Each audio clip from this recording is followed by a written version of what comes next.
আমি ভাবছি ঈদে তোমাকে শপিং করাবো। আমার কিছু লাগবে না, তোমার কি লাগবে বলো? না না, আমি তোমার কাছ থেকে কিছু নেবো না। সবাই গার্লফ্রেন্ডকে গিফট দেয়, বাট আমি আমার বয়ফ্রেন্ডকে গিফট দেবো। বলো মামুন, কত টাকা হলে তোমার শপিং ডান হবে? হাউ মাচ টাকা? জাস্ট সে, জাস্ট সে। আমার সে এবারে শপিং 10,000 টাকায় বাজেট করি। আচ্ছা 10,000 টাকা হলেই হবে আমার। 10,000 টাকা? 10,000 টাকায় তো আমার একটা নেল পালিশের দামও হয় না। তুমি 10,000 টাকা চাও কিভাবে? তুমি ভুলে গেছো তুমি কার সঙ্গে প্রেম করো?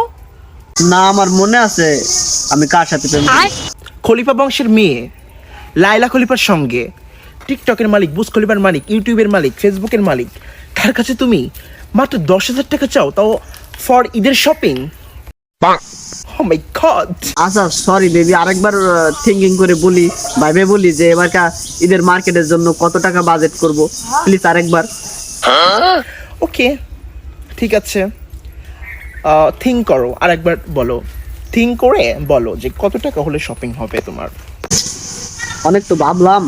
না না, তুমি আমার 10,000 টাকাই দাও, আমার বেশি লাগবে না, আমার 10,000 টাকাই হবে। 10,000 টাকা কিভাবে হয়? How possible this time? What is this? What is this? Not what is this, this is 10,000 টাকা। 10,000 টাকা কিভাবে হয়? তুমি ভুলে গেছো তুমি লাইলা খলিফার বয়ফ্রেন্ড। না, আমার মনে আছে। মামুন, তুমি এটা এটা আসলে তুমি আমাকে অপমান করলে। আমি আসলে তোমাকে গিফট দিতে এসে অপমানিত হলাম। না না, বুঝলাম না, তোমার তো কোনো অপমান করা হয় নাই।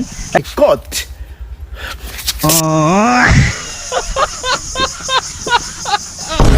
তোমার মনে রাখা উচিত ছিল এ যে কোনো সাধারণ মেয়ে নয়, এটা লাইলা খলিফা।